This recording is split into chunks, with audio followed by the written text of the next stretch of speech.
Dahil nasulit ko eh. Hindi sir, i-vlog ko lang sir. Tara sir, puntaan natin. Okay na kayo sir? Pipipirma pa sir. Ah, sige sir. Thank you sir dito. No problem sir. Ano? Nung puti?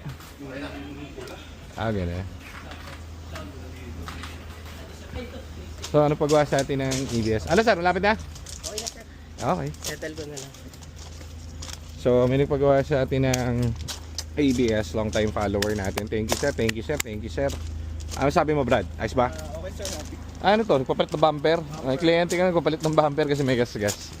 So, eto, EcoSport eh. Matagal yan ang gamit, walang problem. Chinek namin everything dito, very goods. And na-testing na namin. Pinalitan namin ng bagong ABS system.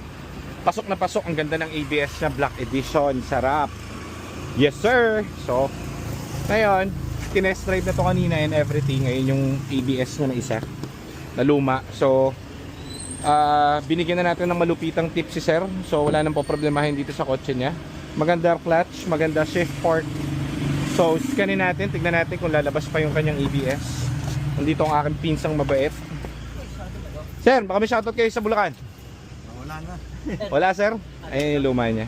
Ay, kay sir to. Kaysa nalagay mo sa gilid. Yun, tanggal lahat. Isa.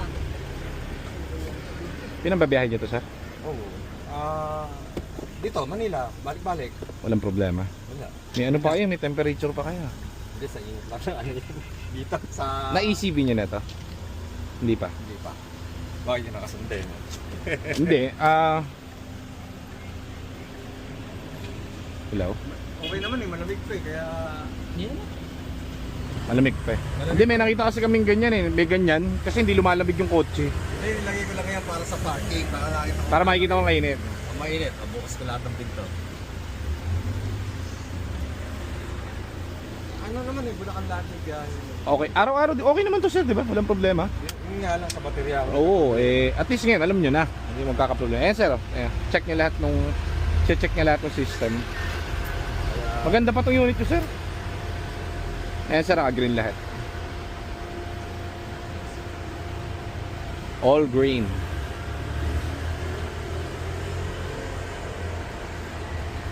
Tapos yung EBS nyo na bago, may warranty yan sir. Magka-problema ka, sabihin mo lang sa akin.